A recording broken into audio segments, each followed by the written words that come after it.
বজ্র কঠোর আওয়াজ তুলি পাহাড় ছাপিয়ে, হার জামানার ফেরাউনের প্রাসাদ কাঁপিয়ে।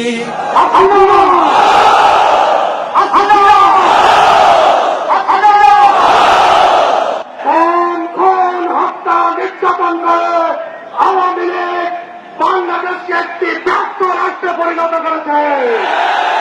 এদেশের সমৃদ্ধ অর্থনৈতিক কাঠামোকে ভেঙে ফেলেছে ব্যর্থ আওয়ামী লীগ সরকার। এই শান্ত শীতল ভূভাগে যে আগুন ধরালো, ভ্রাতৃপ্রতিম সমাজ ধারায় হিংসা ছড়ালো, সেই স্বৈরাচারীদের কবর রক্তে নাচুক তপ্ত খবর, প্রাণ যদিও যায়।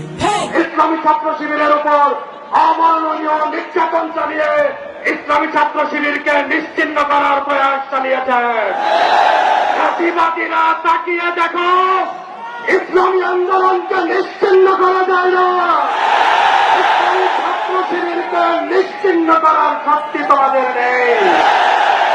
বাংলাদেশের মানুষের অধিকার প্রতিষ্ঠার জন্য রাজপথে আপামর জনতাকে সাথে নিয়ে দুর্বার আন্দোলন গড়ে তুলুন। একইভাবে তক্তে কাউস ভেঙে চুরমার করা পূর্ব পর্যন্ত শিবির শান্ত হবে না ইনশাআল্লাহ। আয় তারুণ্য আয় অগ্নিগিরির লাভার মতো উদ্গিরিত হই, দুঃখ শোকের মাঝেও চির উজ্জীবিত রই। আজকের এই সমাবেশ এই সরকার বেশিরভাগের সরকারের পতনের জন্য।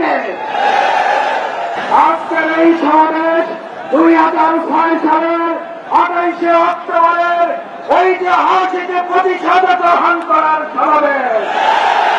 জনগণ জানাতে এসেছে শহীদের রক্ত বৃথা যেতে পারে না। জনগণ জানাতে এসেছে সশস্ত্রের রক্ত বৃথা যেতে পারে না। মুক্ত স্বাধীন দু হাতে যে শেকল পড়ালো, স্বপ্ন সজীব চোখের কোণে অশ্রু ঝরালো, সেই অত্যাচারীর বুকের চাতাল ভেঙে দেনে হিংস্র মাতা তৃপ্ত চরণ ঘায়।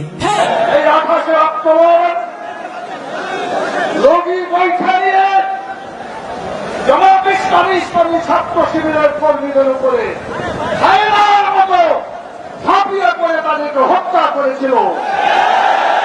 সাপের মতন পিটিয়ে, সাপকে যেমন পিটিয়ে হত্যা করে আমাদের ভাইদেরকে তারা হত্যা করেছিল। আমরা প্রতিশোধ নিতে চাই।